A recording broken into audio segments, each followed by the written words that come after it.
hangga kurang tapos po ang motor kaya nakaigol po liyaw nito pabaan grabe pagpipig yung kurang okay sa mga taong paborito Diyos nga balahin Diyos nga balahin Diyos nga gamhanan atong Ginoo lagi kagutan inuhat niya ang iyang mga puno dili mahalaw mauang dinhi daging nabuhi yang iambil ko sa dulo ni kasing-kasing ko ni Kristo ang tanan kinsaling ko Gloria aglaong ko siya ang pagpupugin ka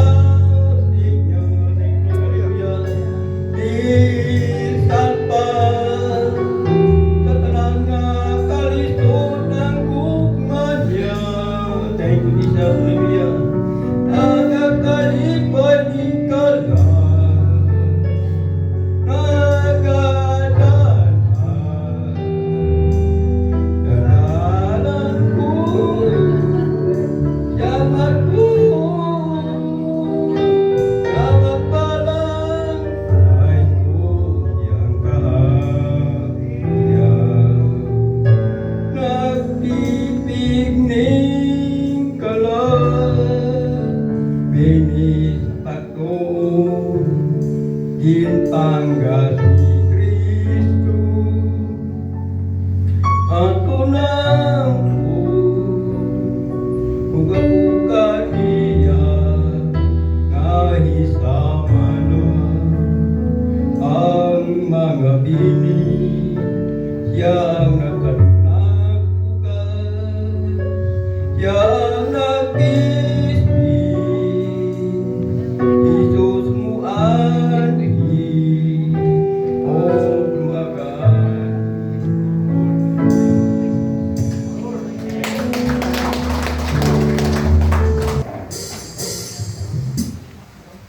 Mayong aga sa tanan, no? Gusto ko lang himayaon ng Diyos ko sa another life, another years nga ginhatag niya sa akong subong. Sa mga blessings nga ginhatag niya sa amon, sa mga answers prayer nga ginsabat niya, sa mga doubt nga mga gipakita niya sa amon kung ano siya kagamhanan. So, ibalik ko lang tanan sa iya kay na-timing na natapos na ang schooling ko, naka-assessment na ko sa Friday. Gisabat sa Ginoo nga nakapasar ko 1 take lang. Timing man na subong man nag-start, sa Friday man nag-start ang akong bana sa bago niya na company. Na subong nag-change ang ano sang Canada ang iban, gawori ang iban kung ma-renew pa or hindi na tungod sang change. So nakita ko sang Diyos nga ang natabo sa iya sang last year gin-prepare gali sa para sa subong ngayon. Daw na-delay pala ang sa company niya daw kadamo pala hindrance nga nang ginapakita niya na ang the best niya, pero nga daw wala din sa balagyapon, ginatagaan opportunity. Tapos natabo nga na-disgrasya sa daw dito pagid nagdugay. So gawori na siya nga amuni saling ko siguro base may gi-prepare lang ang Ginoo nga mayo nga sa unahan nga para sa gisay mo. So nakita namin subo nga amuni gali ang hatag niya na November, nagwa ang iyang working permit. So, aprobado sa 3 years plus 2 years nga extension. So wala na worry nga mapapagod pa siya or ano niya. So, nakita namin ang tanan nga ang kahimayaan sa Dios bisan nga wala kami kainom danay subong nag-celebrate sa akon nga birthday subong nga ako lang sa wala akong bata, but thanks God sa tanan-tanan nga siya ang naghatag ng tanan. So, halaran ko lang sa amo din gina-remind yung purpose sa wala ako kaisahadon. Amen.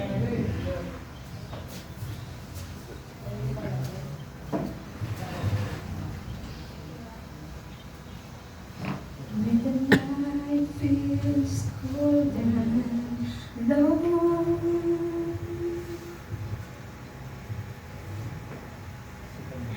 when the road feels far from home,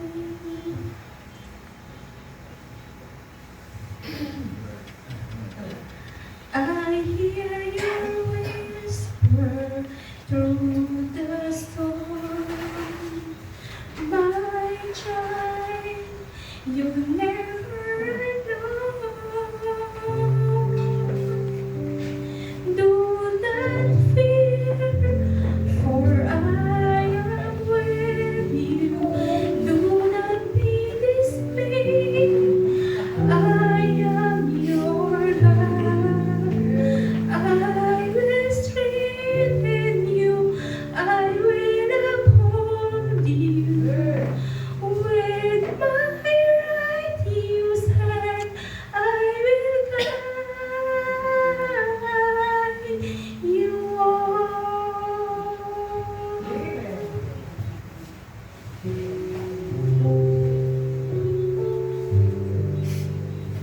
But the way is more than I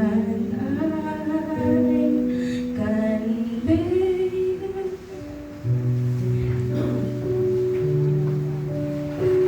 When my heart is heavy with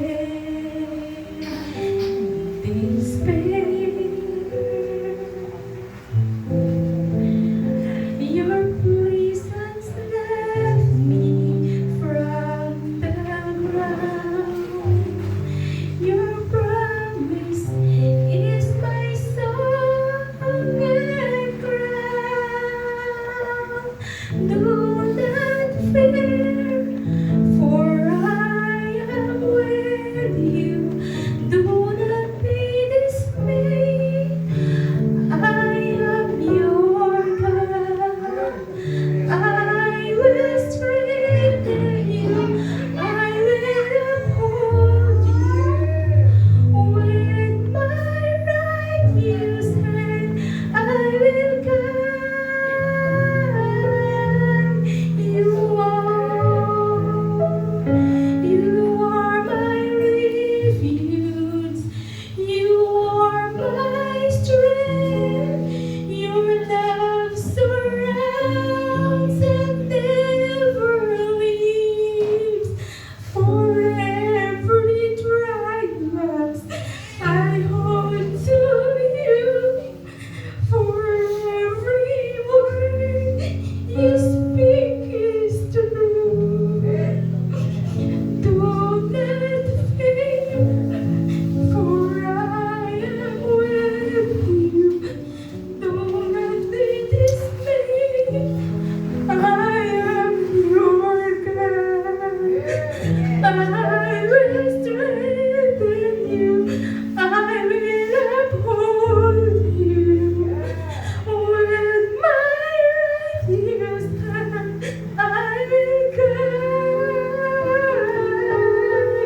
you on. Thank you, Lord. Amen.